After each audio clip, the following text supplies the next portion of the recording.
अस्सलाम वालेकुम warahmatullahi wabarakatuh। Welcome back with another video एक नए कंसेप्ट के साथ। पिछले कई दिनों से मैंने वीडियो अपलोड नहीं किया क्योंकि बस बिजी, मेरा शेड्यूल थोड़ा सा बिजी था। आज हमारा जो टॉपिक वो सीरीज चल रही थी, अब वो जो हम पढ़ रहे थे पार्ट्स ऑफ स्पीच, उसमें से हमने 2, 3, 4 को डिस्कस किया। आज हम नेक्स्ट वाले कंसेप्ट को डिस्कस करेंगे, that is adverb. Very important concept in our English grammar. Adverb is basically a word that modifies. It modifies verb, adjective, and another adverb.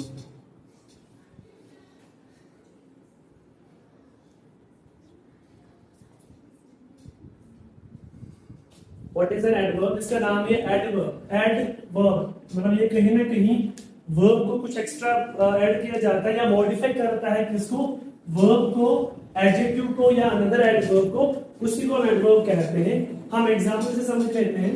एक इम्पोर्टेंट कंसेप्ट है हमारे इसमें। For example, he runs slowly। I just write an example over here. He runs slowly. He subject है, runs verb है, slowly adverb है। Why? Because this word modifies runs. How he runs? Slowly. So we can say that the word here runs is verb and slowly word is adverb. तो इसको modify करते हैं। वही मैंने बोला, adverb एक ऐसा वर्ड है जो कहीं ना कहीं मॉडिफाई या तो वर्ब को करेगा, एडजेक्टिव को करेगा, या दूसरे वाले एडवर्ब को करेगा।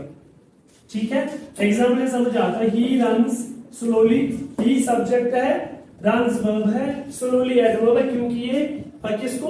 वर्ब को मॉडिफाई करता है, तो ये बन गया हमारा एडवर्ब। अब दूसरे एग्जांपल लेते हैं adjective related.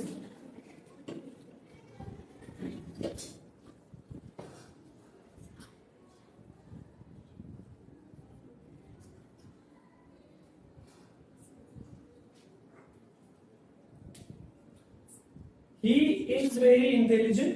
The word adverb is this adverb is very because it modifies the word intelligent. It is adjective.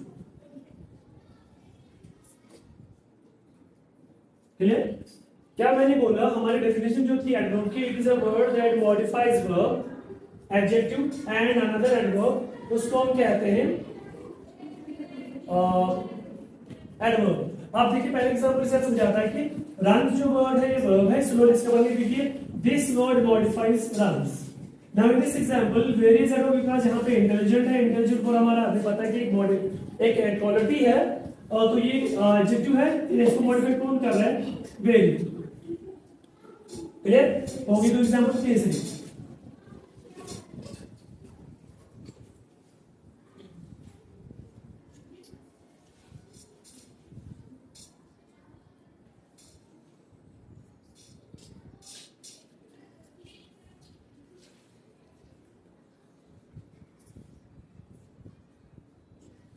they are talking quite slowly.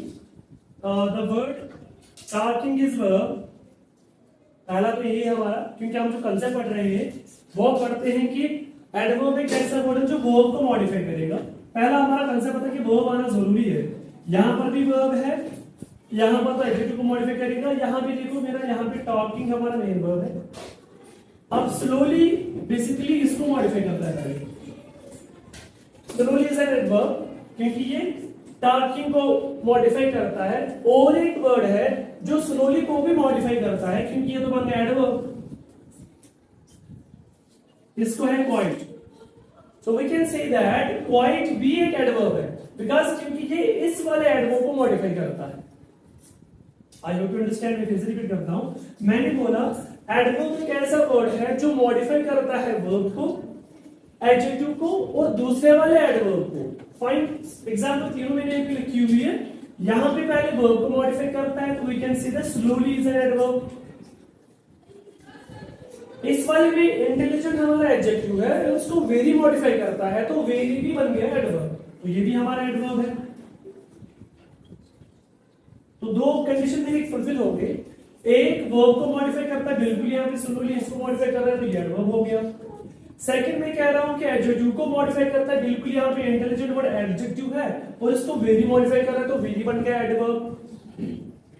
तीसरा मैंने बोला कि और एक अनदर एडवर्ब को ही मॉडिफाई करता है, बिल्कुल करता है, देख लीजिए।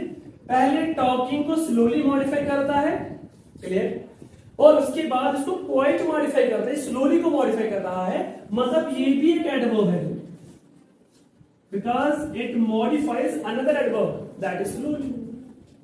स्लोली खुद पहले मॉडिफाई कर रहा है टॉकिंग को और इस स्लोली को खुद मॉडिफाई कर रहा है क्वाइट, तो ये भी एडवर्ब है, वही तो हमने लिखा।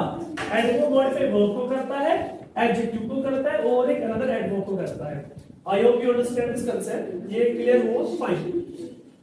इसके बाद हमारा नेक्स्ट कांसेप्ट है that is preposition.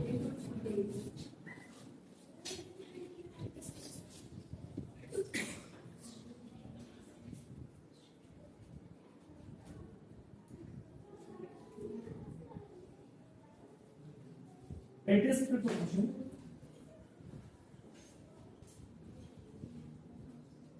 It is a combination of two words, pre and position.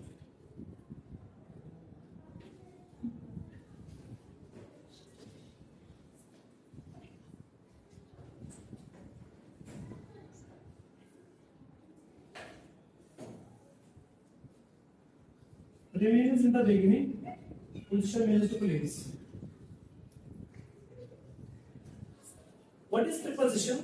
It is a word that is placed before a noun or a pronoun to show its relation with the other words in a sentence. इसका काम है relation दिखाना between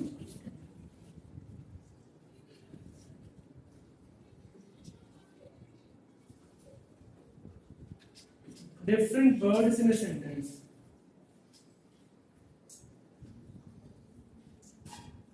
ठीक है, एक important role play करता है ये प्रीपोजिशन।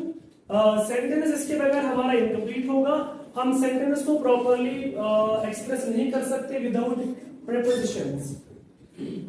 एग्जाम मैंने क्या बोला, ये एक ऐसा वर्ड, दो वर्ड्स की कॉम्बिनेशन है, one is pre and position. Pre means in the beginning, position means to place, और it's a group of words that show the relation between the different words in a sentence by using this preposition. हम example से समझते हैं इस concept को।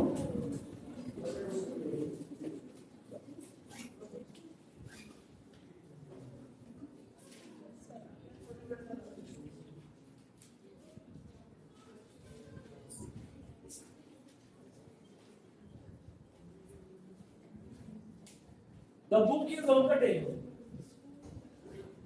Book यहाँ पे, table यहाँ पे। The book is on the table, दो वर्ड्स है मेरे पास, एक है बुक, एक वर्ड मेरा नाम बुक है, दूसरा मेरा table. Fine.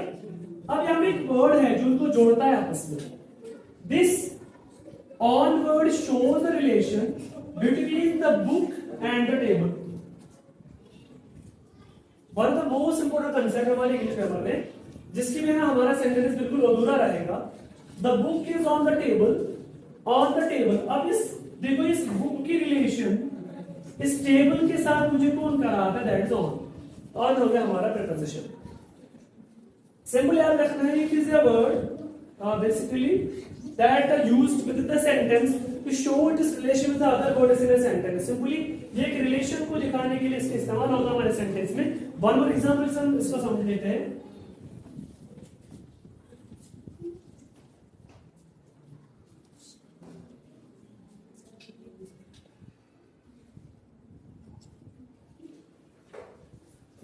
The cat is under the desk. Cat is under the desk. यहां पे एक मेरे पास नाउन है कैट, दूसरा मेरे पास है डेस्क। ये एक नाउन है, ये दूसरा नाउन है। इन दोनों को जो रिलेट आपस में करता है दैट इज अंडर।